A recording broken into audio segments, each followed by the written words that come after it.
আসসালামু আলাইকুম। Ayesha's spicy cuisine channel থেকে আপনাদের সবাইকে স্বাগতম। আজ এসেছি খুবই মজাদার একটি বিরিয়ানি রেসিপি নিয়ে। কিভাবে খুব সহজে ঘরে থাকা মশলা দিয়ে বাসায় বিরিয়ানি রেডি করতে পারেন সেই রেসিপিটাই আপনাদের সাথে শেয়ার করব। চলুন জেনে নেওয়া যাক রেসিপিটা। এখানে আমি প্রথমে হাড় ও চর্বি সহ মাংস নিয়ে নিয়েছি, খাসির মাংস 2 কেজি। চর্বি সহ মাংসটাই বিরিয়ানির জন্য একদম ভালো হয়। দিয়ে দিলাম হাফ কাপ পরিমাণ তেল। দিয়ে দিচ্ছি 2 টেবিল চামচ রসুন বাটা, 2 টেবিল চামচ আদা বাটা এবং 1.5 টেবিল চামচ কাঁচা জিরে বাটা। আমি এখানে কাঁচা জিরে বাটাটাই ব্যবহার করেছি। দিয়ে দিলাম 1.5 কাপ পরিমাণ পেঁয়াজ কুচি। এখানে আমি পরিমাণ মতো লবণ দিয়ে দিচ্ছি। দিয়ে দিচ্ছি 2 টেবিল চামচ পরিমাণ লাল মরিচের গুঁড়া। আর দিয়ে দিব 1 কাপ পরিমাণ টক দই, হাফ কাপ পরিমাণ বাদাম বাটা। আমি এখানে কাজু বাদাম বাটাটা ব্যবহার করেছি হাফ কাপ পরিমাণ। আপনারা যে কোনো ধরনের বাদাম বাটা ব্যবহার করতে পারেন। এখন আমি এই মাংসের এই মশলাগুলোর মধ্যে দিয়ে দিব রাঁধুনি রেডিমিক্স বিরিয়ানি মশলাটা। আমি আজকে রেডিমিক্স বিরিয়ানি মশলাটা দিয়ে করে দেখিয়ে দিচ্ছি। 1 প্যাকেটের সবটুকু মশলা অ্যাড করে দিলাম। খুব ভালোভাবে মাংসটা ম্যারিনেট করে নেব। মাংসটা খুব ভালোভাবে ম্যারিনেট করে এটা চুলায় দিয়ে দিব। হয়ে গিয়েছে আমার ম্যারিনেট করাটা। এখন আমি এটা চুলায় বসিয়ে দেব 10 মিনিটের জন্য। ফিরে আসছি 10 মিনিট পরে এবং এর মধ্যে আমি চালটা রেডি করে নেব। আমি এখানে 8 কাপ পরিমাণ পোলাওয়ের চিনি গুঁড়া চালটা ব্যবহার করেছি। চালটা ভালো করে পানি দিয়ে ধুয়ে পানিতেই ভিজিয়ে রাখবো 1 ঘন্টার জন্য। এটা 1 ঘন্টার জন্য ভিজিয়ে রাখলে বিরিয়ানিটা খুবই ঝরঝরে হবে। দেখে নিচ্ছি মাংসটা। 10 মিনিট পরে আমি ঢাকনাটা খুলেছি, মাংসটা বলক চলে এসেছে এবং এটা আমি নেড়ে চেড়ে দিব খুব ভালোভাবে। নেড়ে চেড়ে এটা আমি আরও 25-30 মিনিট রান্না করে নেব। ঢাকনাটা বন্ধ করে রান্না করে নেব, তাহলে মাংসটাও কষানোও হয়ে যাবে এর মধ্যে এবং মাংসটা সেদ্ধও হয়ে আসবে। ফিরে আসছি 25 মিনিট পরে। এখানে আমি 25 মিনিট পরে ঢাকনাটা খুলে দেখিয়ে দিচ্ছি। অফ ক্যামেরায় আমি 2বার ঢাকনাটা খুলে মাংসটা একটু নেড়ে চেড়ে দিয়েছিলাম যেন মাংসটা নিচে লেগে না যায়।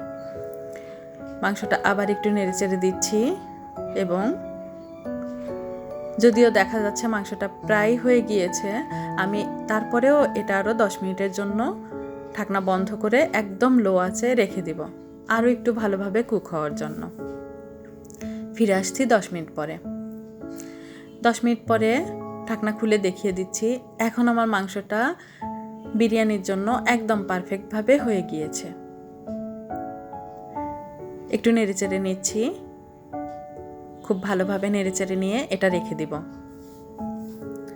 এবং আমি চালটা যে ধুয়ে পানি ঝরিয়ে রেখেছি একটা প্যানে সেই চালটা কষিয়ে নিব। এখানে আমি বড় একটা সসপ্যান চুলায় দিয়ে দিয়েছি। যেহেতু মাংস এবং চালটা অনেক বেশি তাই একটা বড় হাঁড়ি ব্যবহার করেছি। এটা গরম হওয়া পর্যন্ত অপেক্ষা করব। গরম হয়ে গিয়েছে। এখানে আমি 1.5 কাপ তেল দিয়ে নিচ্ছি। সয়াবিন তেলটা আমি ব্যবহার করেছি এবং এর মধ্যে দিয়ে দিব 1.5 কাপ পরিমাণ পেঁয়াজ কুচি। পেঁয়াজ কুচিটা আমি লাল করে ভাজতে যাব না, মোটামুটি ভেজে নিব। একটু নেড়ে চেড়ে পেঁয়াজটা ভেজে নিব। ভালো করে একটু নেড়ে চেড়ে পেঁয়াজটা ভেজে নিচ্ছি। হয়ে গিয়েছে আমার পেঁয়াজ ভাজাটা। এখন আমি চালটা দিয়ে দিব। ধুয়ে পানি ঝরিয়ে রাখা চালটা দিয়ে দিচ্ছি। এই চালটা দিয়ে একটু নাড়াচাড়া করে নিব যাতে নিচে লেগে না যায়। এখন আমি এর মধ্যে দিয়ে নিব 6-7টি সাদা এলাচ এবং 2টি তেজপাতা। 2টি তেজপাতা দেওয়ার পরে আবার একটু এটা নেড়ে চেড়ে নিব। এখন আমি এর মধ্যে দিয়ে নিব হাফ কাপ পরিমাণ কাঁচামরিচ, একটু ভেঙে নিয়েছি সেটা। ঝালটা যেন খুব ভালোভাবে বের হয়। ঝাল ঝাল বিরিয়ানি আজকে রান্না করব, যার জন্য এর মধ্যে আমি দিয়ে দিলাম হাফ চা চামচ জিরা গুঁড়া, জিরা বাটাটা ব্যবহার করেছি, হাফ চা চামচ রসুন বাটা এবং হাফ চা চামচ আদা বাটা। চালটার জন্য এইটুকু মশলা ব্যবহার করেছি। আমি এটা খুব ভালোভাবে এখন চালটা ভেজে নিচ্ছি। চালটা খুব ভালোভাবে ভাজা হয়ে গিয়েছে।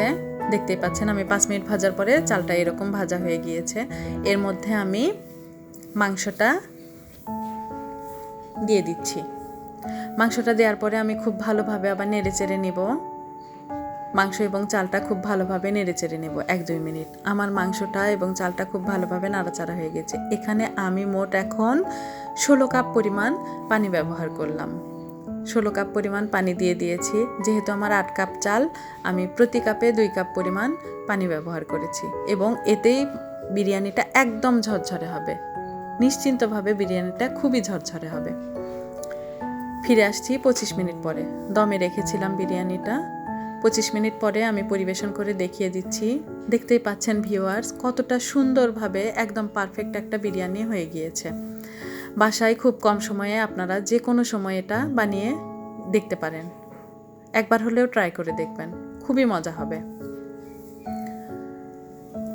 আমি এখানে বিরিয়ানিটা একটু পরিবেশন করে নিয়েছি পেঁয়াজ, কাঁচামরিচ, লেবু এবং শসা দিয়ে। আপনারা যে কোনো কিছু দিয়েই খেতে পারেন।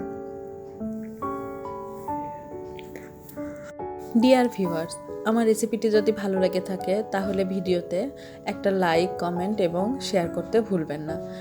চ্যানেলটি অবশ্যই সাবস্ক্রাইব করে আমার পাশে থাকবেন আশা রাখি।